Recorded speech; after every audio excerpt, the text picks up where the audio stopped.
It's time now for another tasty tidbit from Philadelphia's hostess with the mostest.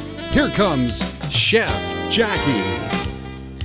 Ciao and welcome to Cooking with Chef Jackie. Today I'm coming to you from my kitchen, my home kitchen. Very relaxed atmosphere here, and I love to make family dishes in my kitchen. Today I'm going to make a dish from my father's hometown, but before we do that, first thing you do in the kitchen is wash your hands. Walk on over with me, and while you're washing your hands, make sure it's hot water and that you're using soap, and you can have a little scrubby brush. That works wonders, gets all those little germs that are hiding underneath your fingernails.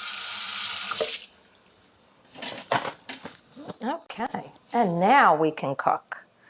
I'm making risotto today. Like I said, this is from my father's side of the family. It's a northern Italian dish, and it has a few ingredients. This is not a recipe that has lots of ingredients. It's a few ingredients. The whole thing is the process when you're making risotto.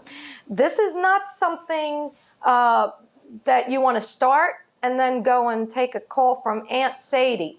You must stay with the risotto once you start cooking this, because it can get burned, it can stick, and you will not have that creamy risotto texture that we're looking for, that chefs look for. So here are the ingredients.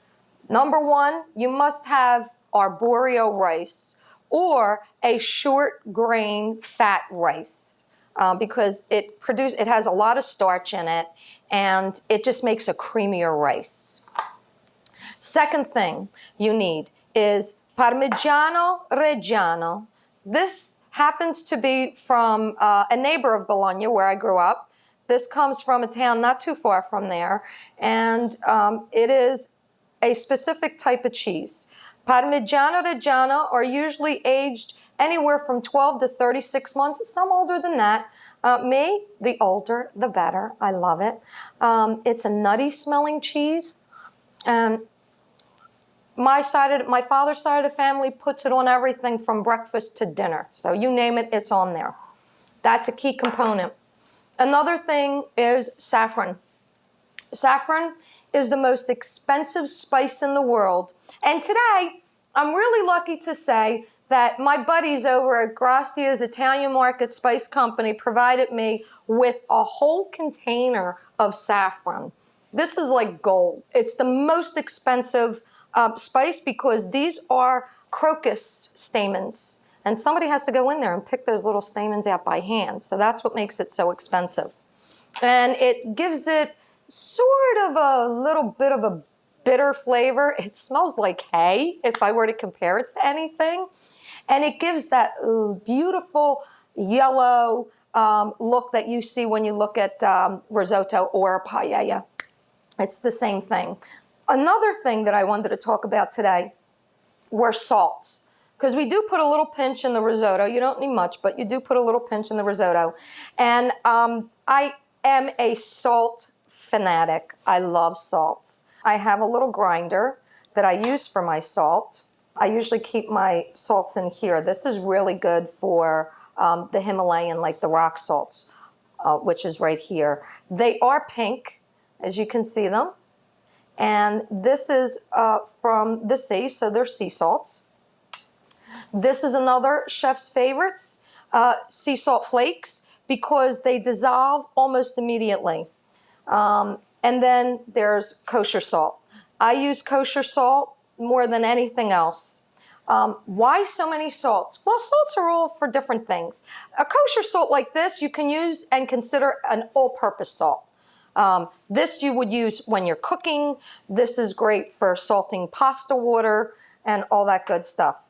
These kinds of salts where they're sea salts, you don't want to waste all this money to put it in a pot of water for it to just dissipate and go away. These salts are great for raw foods, tomato salads, things of that nature, things that you're not going to cook. What I like to do with my Maldon salt, the flakes, after I'm done cooking a piece of meat, I'll put a little bit of olive oil or butter on my cutting board, and I'll put a few of those seasoned flakes and then cut my meat right on top of that, so it gives you a little bit of that flavor, and it's seasoned perfectly. Last thing we need for our risotto are onions, thinly sliced onions. And all you want to do is just go down like that. Simple. We're going to do them as thin as possible, and we are going to saute these for the risotto. So come on over to my stove. I have, ooh, yes, it is hot. There we go. And butter. You want to use salted butter too for this dish. Excuse me. All right. So we put about 2 to 3 tablespoons of butter in this.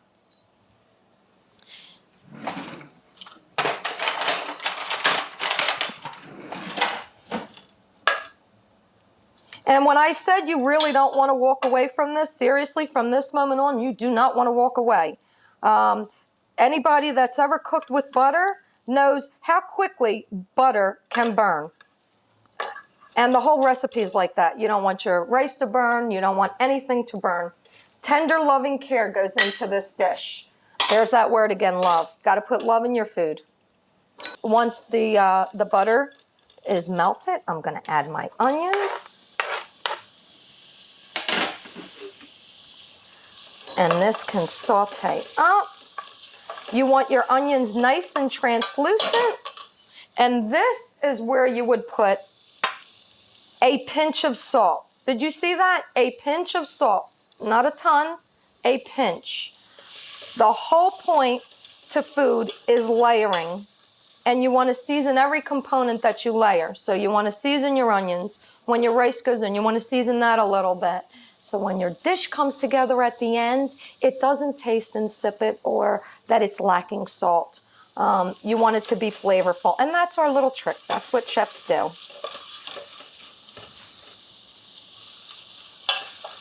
Oh, if you could only smell what I'm making right now. It is so good. So, so good. The smell of onions. In our house, that always meant risotto's on. And this is the rice. And you want to put, I usually say for about 4 people, a good cup of rice, which produces about 2 cups of cooked. And that'll be a good side dish. If you want to use this as an entree, obviously you want to double that. And what I'm doing now is coating the rice with the butter. It has to be completely coated. All right, so how do you know when it gets to that point? Your nose will know. When you start smelling that nuttiness, that's the time that you say, okay, it's time to put the stock in and we can finish cooking our risotto. Our stock is in our pan back here. It's a chicken stock. And you also want it to be warm. Why? Well, think about cooking rice or cooking period. If you were to use a cold stock or a room temperature stock, it brings the temperature of the rice all the way back down to the basic. So you'd have to start all over again to get it hot. If it's hot like this, it's continued cooking. This will make your risotto cook faster, cook evenly. So if you're having issues like, why is my risotto like falling apart? It's because of that. It's a temperature difference. So watch what you do, 1 ladle at a time, and hot stock. I don't know if any of you guys ever cooked rice-a-roni growing up. Why does she mention rice-a-roni? Well, there's a reason for that. If you've ever cooked it, you know what you're looking for in the rice. It's the same thing. You want it to be golden, just a little tiny bit. Doesn't have to be brown, just a little golden, like that. And that is when you add your first ladle of stock. So this is what it should sound like.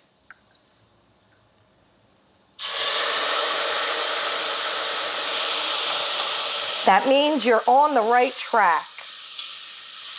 Why does this take so long to make? You have to add 1 ladle at a time.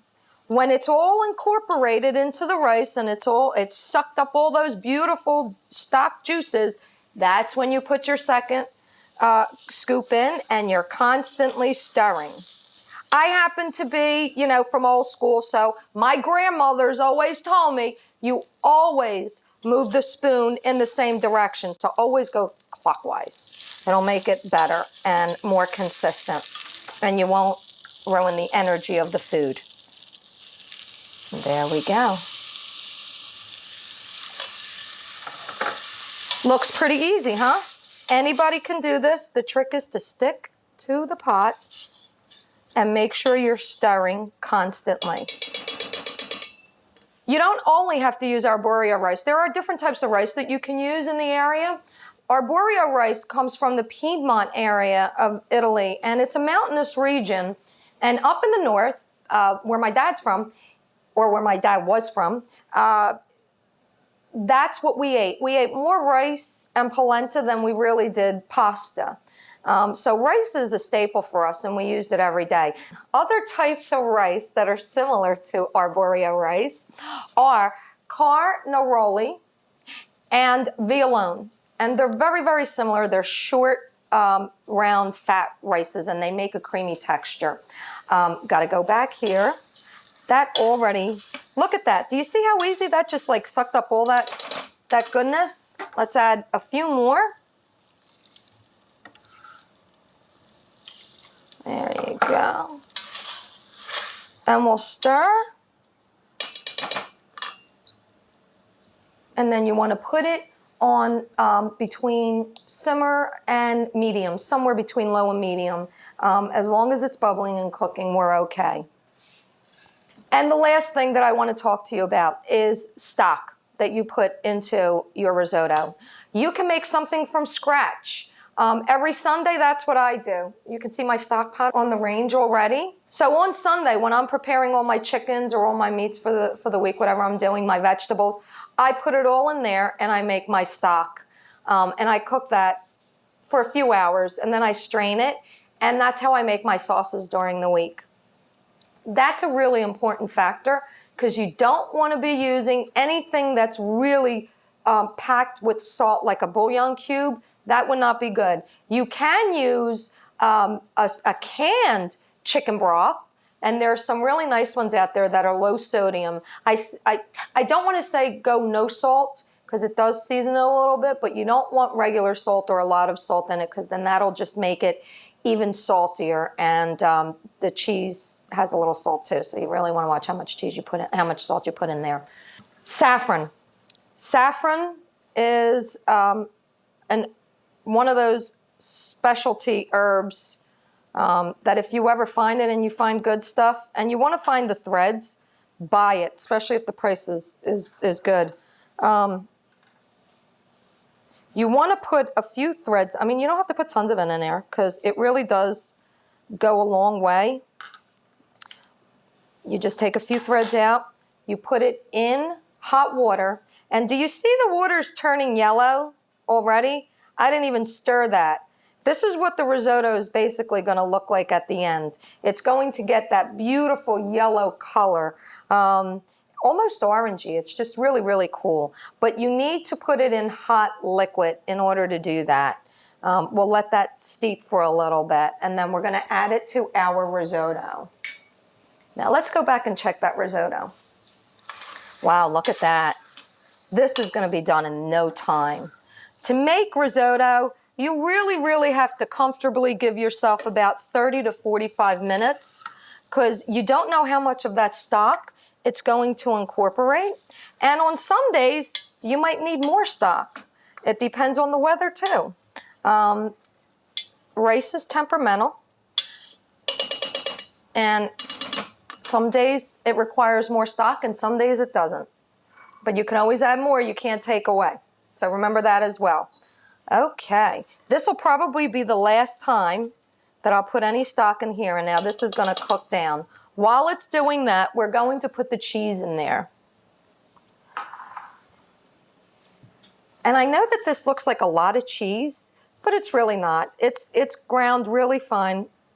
It's so thin. I've used a microplaner for this, which makes it a lot better. You don't want to use really thick pieces that you don't want thick pieces of cheese in there because they wind up making just lumps, and that's not what you want. So let's put, I'm going to say about 2/3 of that cheese, and we'll save this to top it at the end. Oh, this is great. Now, some chefs put a little bit more butter at this stage of the game. I don't, because I put enough in the beginning, and I really don't want all that extra butter in there. And the last component, the saffron. You don't want the saffron to cook long. Oh, gosh. Oh, if you could only smell this right now.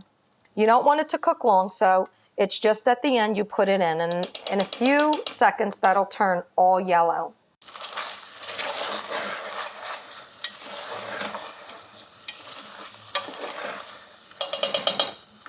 I don't know about your family, but my family, since, oh my gosh, I was this big, we always gathered around the table and always planned our menus for the day after. And this is one of those dishes that was always at the top of the list. This and my mother's chicken cutlets. So this was one of my favorite meals, and she would always serve it with the risotto, chicken cutlets, and she always made either spinach or asparagus. Perfect meal. Oh, this smells so good. As you can see, the consistency now is very creamy. Very creamy. And that's what you want. I'm just going to take a little bit for myself. Do you see how yellow that is?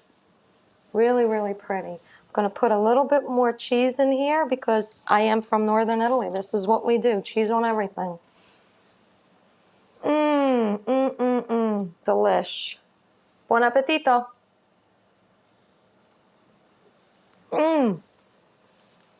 Oh my gosh, if I weren't on TV right now, I'd sit down with the pot and just eat the whole pot. It is so good. I wish you could be here with me. I wish you could taste this through TV. The recipes for this will be up on our website at taste4travel.net if you want to go on there and check it out. But I'm going to enjoy this now, so I'm going to bid you adieu. Ciao. Thanks for joining us and Cooking with Chef Jackie. To get this recipe and other fun foodie information, visit us at taste4travel.net. Connect with her on Facebook at Taste for Travel with Chef Jackie and on Twitter at Chef Jackie1. For now, ciao.